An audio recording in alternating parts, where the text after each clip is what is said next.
मैं इस समय जम्मू के आम आदमी पार्टी मुख्यालय में हूँ। मेरे साथ तरनजीत सिंह टोनी है जो कि डीडीसी मेंबर भी हैं और उस जगह से आते हैं, उस बेल्ट से आते हैं जहां पर बहुत ज़्यादा लोग जो हैं किसानी से जुड़े हुए हैं और पैरेलली भारतीय सेना और बेल्ट फोर्सेस में भी काम कर रहे हैं। जिस तरह से तवांग में जो घटना घटी उसके बाद से सरकार पर सवाल उठ रहे हैं कि 3 दिन तक क्यों जो इन्फॉर्मेशन है वो भारत की जनता के साथ शेयर नहीं की गई। वहीं पार्लियामेंट का भी सत्र चल रहा है, शीतकालीन सत्र चल रहा है, तो उसमें भी बताने में देर क्यों की गई। टोनी साहब, बीइंग ऑपोजिशन पार्टी, आप लोगों को क्या लगता है कि इतनी बड़ी घटना जो तवांग में हुई है, सरकार ने 3 दिन तक उसे होल्ड पे रखा, उस बात को सामने नहीं आने दिया, मीडिया रिपोर्ट्स आई, फिर उसके बाद स्टेटमेंट्स आना शुरू की, और आप जहां से आते हैं वहां से बहुत ज़्यादा लोग जो हैं कि भारतीय सेना में भी हैं, तो किस तरह से देखते हैं सरकार का ये इस पूरे मसले पर जो लेट जो इन्फॉर्मेशन जो है वो शेयर करना, क्या लगता है इसके पीछे आखिरकार वहाँ की सिचुएशन क्या हो सकती है? देखें, अब सरकार इस पे बताए कि एक्चुअल ग्राउंड सिचुएशन क्या है और क्या वजह है। ये सवाल आप सरकार से करें। देखें, लोगों में ये क्यूरियोसिटी है कि क्यों छुपाई गई, लोग आज पूछना चाहते हैं। और अब जब आप कहते हैं कि ये सरकार बड़ी पारदर्शिता से काम करती है, तो फिर ऐसी जगह पे आके सारे बातें जो है ढेर हो जाती हैं। ये खोखले स्लोगन्स रह जाते हैं, जुमले रह जाते हैं कि अगर आप पारदर्शिता से काम नहीं करते, क्यों आप होल्ड करते हो, इसका मतलब कुछ छुपा रहे हो, आप हमें बताना नहीं चाहते हैं। देश की जनता से क्या छुपाया जा रहा है, ये मैं चाहूँगा कि जब भी आप प्रेस कॉन्फ्रेंस करें, आप सिर्फ इनको सुन के मत आ जाएं बीजेपी के दफ्तरों में से, या इनको सवाल करें। जो सत्ता के गलियारों में आज बैठे हैं वो आज सवाल सुनना नहीं चाहते। लेकिन जब अपोजिशन के लीडर्स ने किया ये चीज़ों पे सवाल डाला कि हमारा विजिट करवाइए तवांग में, उस समय एक वीडियो जो है वो सोशल मीडिया पे वायरल होना शुरू हो जाती है, शायद आपने भी देखी होगी कि 6 यूनिट के जो बॉयज़ हैं वो किस तरह से उनको मैं बिल्कुल कह रहा हूँ, बिल्कुल ठीक कह रहा हूँ। लेकिन ये है कि गवर्नमेंट आज की डेट में जो है, भारतीय जनता पार्टी की सरकार, मोदी सरकार जो है, ये जवाबदेह है, ये कटघरे में है। They should come clean on it कि what is the ground situation in actual.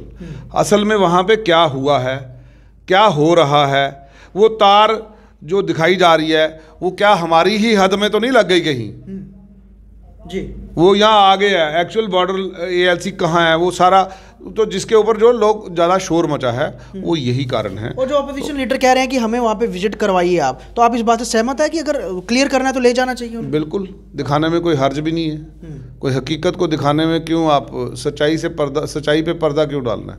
जो है लोगों को पता चलना चाहिए कि सरकार कैसे काम कर रही है, कहाँ काम कर रही है, तो उसमें कौन सी दिक्कत की बात है।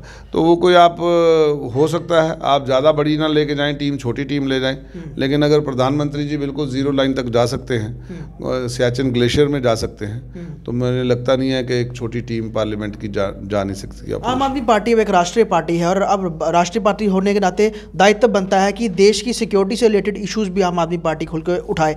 इसको लेकर भी आम आदमी पार्टी अब कुछ प्लानिंग कर रही है कि अगर इस तरह के मुद्दे होते हैं तो हम किस तरह से सरकार से सवालात करेंगे? हम हर मुद्दे पे लाइव हैं, और जब हम राष्ट्रीय स्तर पे नहीं थे तब भी हम ये, जहाँ देश की सुरक्षा और देश की हित की बात आती थी, तो हमने सवाल खड़े हैं। हमारे माननीय संजय सिंह जी ने कभी चूके नहीं है वो किसी मुद्दे से, तो आप उनका हिस्ट्री खोल के देख लें, तो उन्होंने कभी भी कतराए नहीं है। जो राष्ट्रीय उन जवानों के बारे में क्या कहेंगे, क्योंकि 20-25 शायद जवान थे और वहाँ से 200-250 बंदा था, और जिस तरह से 70 जवान थे हमारे, तो उनकी कोई 600 की बताई जा रही है नफरी, तो वो जो मार भगाए, तो ये हमारी वीरों की वीरता है।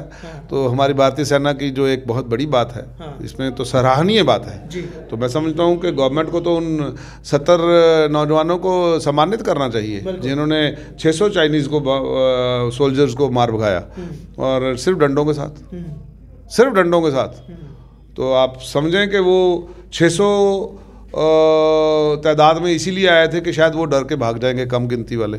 लेकिन ये पता नहीं है ना, ये जो सिख रेजिमेंट है ये उस दौर से गुजरी है, इन्होंने सारागढ़ी का इतिहास नहीं पढ़ा है, जहाँ महज चंद मुट्ठी भर लोगों ने जो है 10,000 फौज से जंग की थी। तो इसलिए मैं कहूँगा कि